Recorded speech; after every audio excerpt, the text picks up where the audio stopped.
Selamat malam semuanya. Perkenalkan, nama saya Ambrosius Satpanapotan Siraine. Saya dari kelas 1C Prodi Teknik Informatika. Di sini saya akan menjawab soal ujian tengah semester mata kuliah pengantar Teknik Informatika. Soal yang pertama, komputing bukan sebuah disiplin ilmu tunggal, melainkan sebagai sebuah rumpun ilmu. Jelaskan secara deskripsi dan ruang lingkup rumpun ilmu komputing dan yang termasuk di dalam disiplin ilmunya. Jawabannya, rumpun ilmu komputing adalah rumpun disiplin-disiplin ilmu yang mempelajari berbagai aspek yang membutuhkan mengambil manfaat dari atau menciptakan komputer, baik terkait perancangan dan pengembangan sistem perangkat keras maupun perangkat lunak untuk berbagai kebutuhan pemrosesan, pengolahan, dan pengelolaan informasi. Analisis solusi masalah, studi ilmiah dengan menggunakan komputer, membuat komputer mampu bertindak cerdas, membuat dan menggunakan media komunikasi dan hiburan, menemukan dan mengumpulkan informasi untuk keperluan tertentu. Berdasarkan cakupan luas dari komputing tersebut, ada beberapa rumpun ilmu yang mencakup disiplin ilmu seperti 1. Computer engineering adalah disiplin ilmu yang mempelajari perancangan dan pembuatan komputer dan sistem-sistem berbasis komputer, yaitu mencakup perangkat keras atau hardware, perangkat lunak atau software, lalu komunikasi dan interaksi antara hardware dan software. Kedua, ada computer science adalah disiplin ilmu yang mempelajari teori dan algoritma, pengembangan robotika, computer vision, intelligent system, bioinformatics, dan area lainnya. Yang ketiga, information systems atau sistem informasi adalah disiplin ilmu yang fokus pada bagaimana mengintegrasikan solusi-solusi teknologi informasi dengan proses-proses bisnis agar mampu memenuhi kebutuhan dan tujuan-tujuan bisnis dan organisasi dengan lebih efektif dan efisien. Lalu yang keempat, ada information technology adalah disiplin ilmu yang mempelajari solusi-solusi teknologi komputer bagi organisasi bisnis, pemerintah, kesehatan, sekolah, dan organisasi lainnya. Lalu yang terakhir ada software engineering adalah disiplin ilmu yang mempelajari fokus pada pengembangan dan perawatan sistem-sistem perangkat lunak agar bekerja secara reliable dan efisien, terjangkau secara biaya untuk dikembangkan dan dirawat dan memenuhi semua kebutuhan penggunanya. Soal yang kedua, dalam mempelajari pengantar teknik informatika, maka Anda harus benar-benar memahami tentang data, informasi, dan pengetahuan. Apa yang Anda pahami tentang data, informasi, pengetahuan, dan jelaskan relasi dari ketiga hal tersebut. Data itu adalah fakta mentah. Lalu informasi adalah data yang telah dibentuk menjadi sesuatu yang memiliki arti dan berguna bagi manusia. Lalu yang ketiga ada pengetahuan. Pengetahuan adalah fakta, kebenaran atau informasi yang diperoleh melalui pengalaman atau pembelajaran.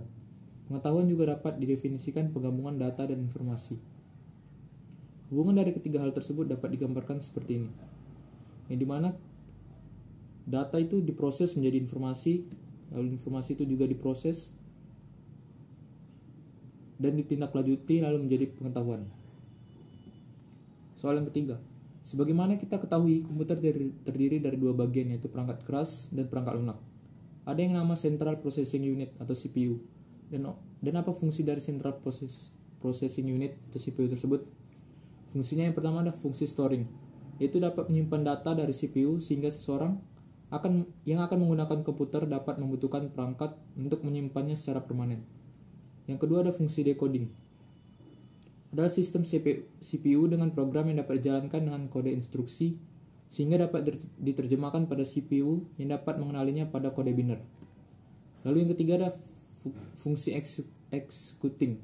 Merupakan salah satu program yang dieksekusi oleh CPU yang dapat melakukan sesuatu sehingga perhitungan dengan menggunakan komponen CPU. Lalu yang keempat ada fungsi fetching. Adalah istilah yang dapat digunakan dalam komputasi sebagai mengambil atau memanggil data, sehingga perangkat komputasi data dapat disimpan dengan alamat pada hard disk CPU. Soal yang keempat, dalam era teknologi informasi sekarang ini, internet sangat dibutuhkan oleh manusia sebagai perantara sarana komunikasi.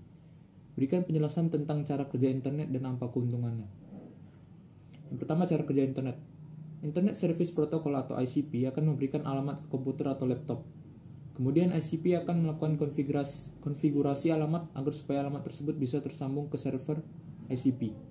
Pengaturan tersebut biasanya akan dilakukan di router, yang mana dari router inilah pengguna bisa melakukan berbagai macam konfigurasi lainnya sesuai dengan kebutuhan. Beberapa konfigurasi yang bisa dilakukan adalah pembatasan sinyal, pembatasan kecepatan, daftar blokir, dan lain-lain.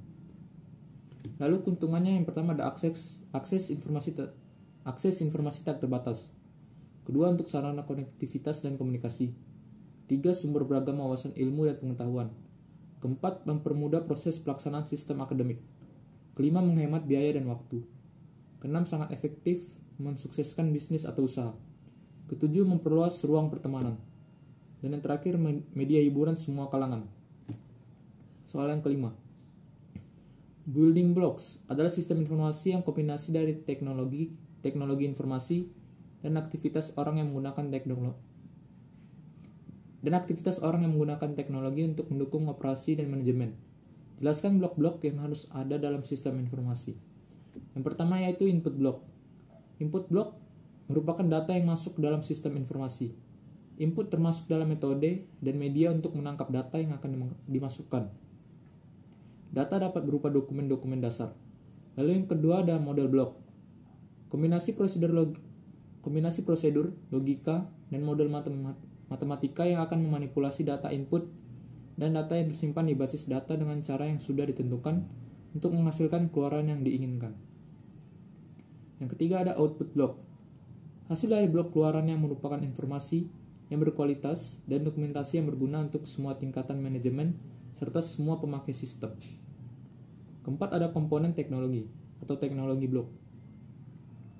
Merupakan kotak alat atau toolbox dalam sistem informasi. Teknologi digunakan untuk menerima input, menjalankan model, menyimpan dan mengakses data, menghasilkan dan mengirimkan keluaran, dan membantu pengendalian dari sistem secara menyeluruh. Lalu yang kelima ada database block. Merupakan kumpulan dari data yang saling berhubungan satu sama lainnya. Tersimpan di perangkat keras komputer dan digunakan perangkat lunak untuk memanipulasinya. Lalu yang keenam ada control block. Itu beberapa pengendalian yang dirancang secara khusus untuk menanggulangi gangguan-gangguan terhadap sistem. Yang ketujuh ada hardware komponen.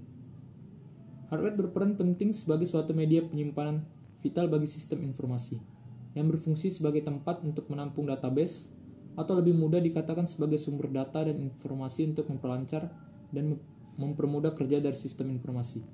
Dan yang terakhir ada komponen software. Software berfungsi sebagai tempat untuk mengolah, menghitung, dan memanipulasi data yang diambil dari hardware untuk menciptakan suatu informasi.